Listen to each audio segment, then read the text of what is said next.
I try to find different ways to light the fire. For some children, it may be taking something that they say and reflecting it back to them and then saying, how can we find out more? What do we need to do? For other children, it may be striking their imagination by putting something in their hands and saying, we've got to find out more about this.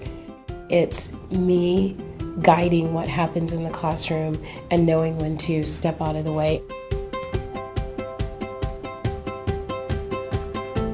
A multi-age classroom is actually a beautiful thing. Elementary 1 is 6 to 9, Elementary 2 is 9 to 12, and it is a community. Because there's multi-age grouping, you come into a program, you spend 3 years there with children within a 3-year age span, and you can go at the pacing you're ready for.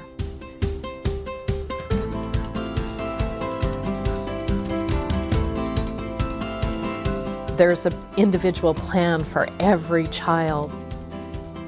When you master something in a Montessori curriculum, you can just move to the next level.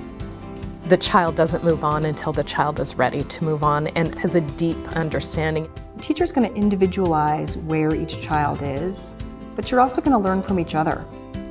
It's not always the older children teaching the younger, it's the student who has gained a skill is going to help another student. Even though we do follow a curriculum, I have the luxury of watching a child, figuring out what they connect with and where they might be struggling, and giving it to them as many different ways as I need to, and giving them the time that they need to practice until it comes together for them.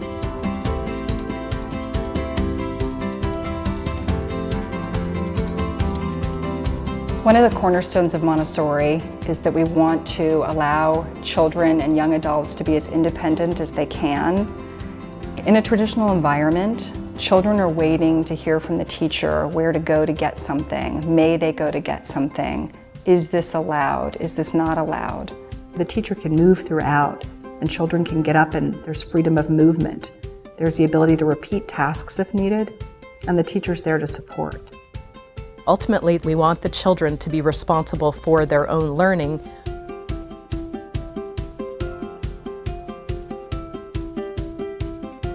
One of the outcomes that I have observed in Montessori children is this idea of critical thinking.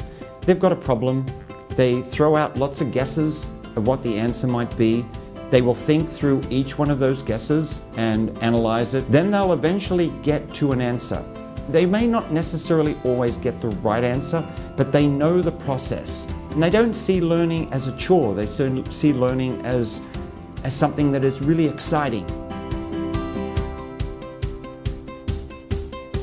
Montessori education includes specialized learning materials. They are really very important to the learning process because children in the elementary age, they learn with their hands. They have to be engaged. Without telling, we allow the child to use materials to discover and unfold a truth, whether it's understanding how numbers work together, understanding the history of the universe, understanding how a culture approaches something, and they get to discover it. And then we say, wow, what do you think about that?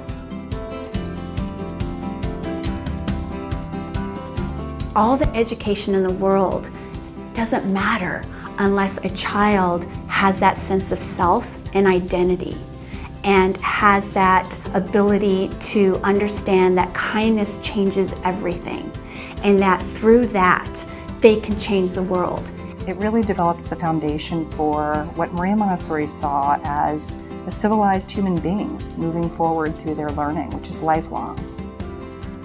When my 6th graders walk out the door, I know they're ready. They're ready intellectually, they are ready emotionally, they're ready socially to navigate the next part of their education.